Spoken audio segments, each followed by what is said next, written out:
A Raquel não vai entender os percalços que eu tive que passar pelo caminho para chegar até a Raquel e poder ter a força de contar. Então, não acha que assim, porque a gente é crente, ninguém está imune, tá? Inclusive, o que a gente mais recebe, eu não sei se a Joyce já está atendendo, mas o que a gente mais recebe dentro de consultório é demanda de depressão, é demanda de ansiedade, é demanda de tristeza profunda, que tristeza profunda não é a mesma coisa que depressão, a gente tem que saber diferenciar.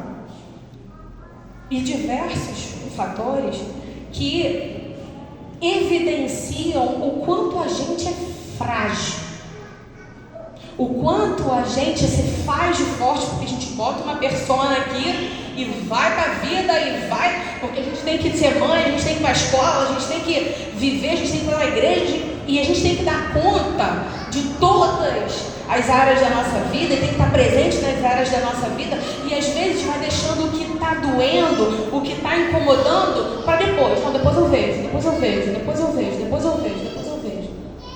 A maior população que tem preconceito com terapia é crente. A maior população. Porque o crente acha que só Deus, ele vai curar tudo. Se Deus cura tudo, por que existe médico? Por que Deus criou o médico? Por que Deus criou o psicólogo? Por que Deus criou o nutricionista? Por que Deus criou o engenheiro? Deus dá conta de tudo? Ele dá conta de tudo, gente. Mas foi o que eu falei. A gente pode não ser daqui. Mas a gente está aqui. E no momento em que a gente está aqui, a gente tem que viver esta vida. Porque também não tem como a gente ficar pensando, eu vou viver em Jerusalém, eu vou pensar como eu vou acordar na Nova Jerusalém, como eu vou caminhar nas ruas de ouro, como eu vou fazer lá, cantar com os anjos, louvar o Senhor, ver o Senhor face a face. Caramba, não dá pra gente viver só do amanhã, a gente tem que viver o hoje. Sabe? Então, outro dado que é assim alarmante. O suicídio é a terceira causa de morte entre jovens de 15 a 29 anos.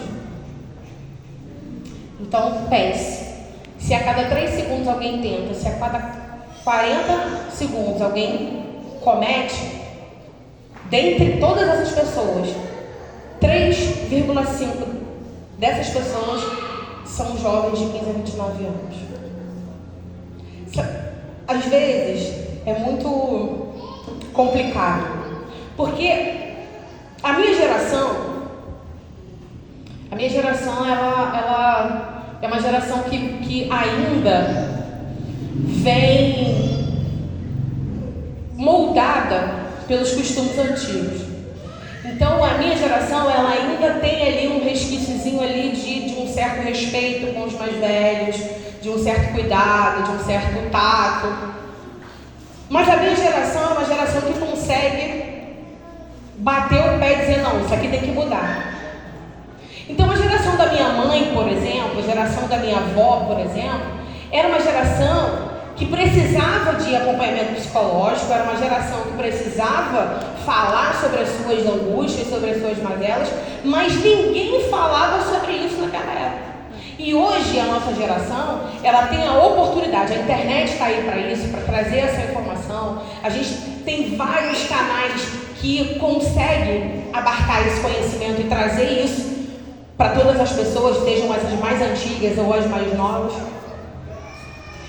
E a geração passada ela precisava, mas todo mundo, por exemplo, se eu fosse falar para minha avó hoje que eu era psicóloga, ela fala assim, que é isso, minha filha?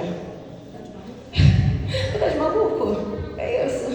É isso que tu escolheu, filha? Ela vai falar isso. Mas hoje, caramba, eu sou psicóloga. Caraca. Mas por que isso? A gente tem 2 parâmetros para falar sobre saúde mental de um panorama geral. Período pré-pandêmico. psicologia estava aí, a gente estava aí, vivendo, ganhando o nosso mercado de trabalho, estava fluindo, beleza. Veio a pandemia. Pandemia, todo mundo precisou ficar trancado em casa. E aí começou o negócio a ficar meio esquisito. Porque você teve que ficar em casa, você só tinha você, sua família ali do meio, você não saía, você não via a pessoa, você não podia interagir, não podia encostar, era um medo generalizado. E aí as pessoas elas começaram a se dar conta dos problemas que estavam lá, que a gente vai empurrando, e aí quando você está sozinho, ops, tem alguma coisa errada. Tem alguma coisa aqui que não está ornando aqui com a situação. E aí começaram. Os casos de suicídio dentro da pandemia saltaram de uma maneira exorbitante. Porque as pessoas, elas não tinham ninguém para falar assim, cara, peraí, o que está acontecendo? Vamos conversar, eu estou aqui para te escutar, eu estou aqui para te abraçar. O que está acontecendo? Mesmo que fosse um abraço distante, um abraço virtual, mas eu estou aqui, eu estou aqui. Não tinha isso. Então as pessoas elas começaram a desistir. A palavra é essa, a desistir.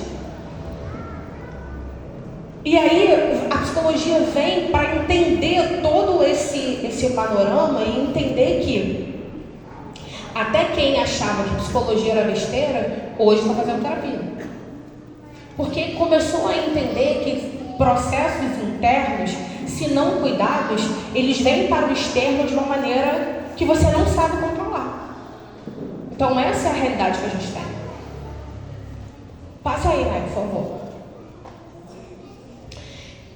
Como eu consigo identificar, Carol, que uma pessoa precisa de ajuda?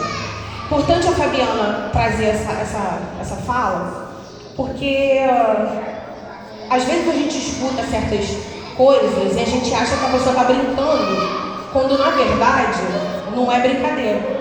E a gente, para com isso, fulano.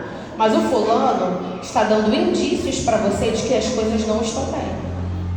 De que as coisas que não está muito, ornando muito. Então, eu estou conversando com um amigo. De repente a gente está contando a nossa vida e tal, não sei o quê. Aí o amigo chega para você e fala assim, vou te falar, tem hora que eu quero simplesmente chegar na minha casa, deitar, fechar o meu olho e não acordar nunca mais. Provavelmente, muito provavelmente você já escutou alguém falando isso, ou conhece alguém que já falou isso, ou conhece alguém que já escutou alguém falando isso. Nossa, eu acho que a morte seria melhor, sabe? Porque eu não estou aguentando mais. Não está dando mais para mim. E aí, às vezes, por que é importante a gente falar da nossa história? Mas a gente usar a nossa história como ferramenta de auxílio. Muitas vezes, as pessoas chegam pra gente e falam assim, poxa, Carol, eu estou passando por um problema assim, nossa, estou com um problema assim no trabalho, sabe? Tem uma pessoa lá que eu não consigo me dar bem, a gente não tem um relacionamento ali, sabe? E eu não consigo. E aí a Carol, ao invés de escutar a pessoa e falar, poxa, amiga, caramba, que coisa, poxa, o que eu posso fazer para te ajudar? O que você acha? Ela fala, menina, sabe que eu tenho na minha escola também uma pessoa, olha, sabe, me tira do sério, não gosta, a gente não se bica, sabe? Então, às vezes a gente tem mania de, ao invés de escutar e acolher o outro, a gente tem mania de falar assim, não, mas eu passo por isso também e eu tô de boa, tô vivendo. Só que às vezes, meu amado, minha amada, a tua experiência não é a experiência do outro. O que você passa, você pode passar a mesma situação, milimetricamente igual. Mas você vai vivenciar de um jeito e o outro vai vivenciar de outro.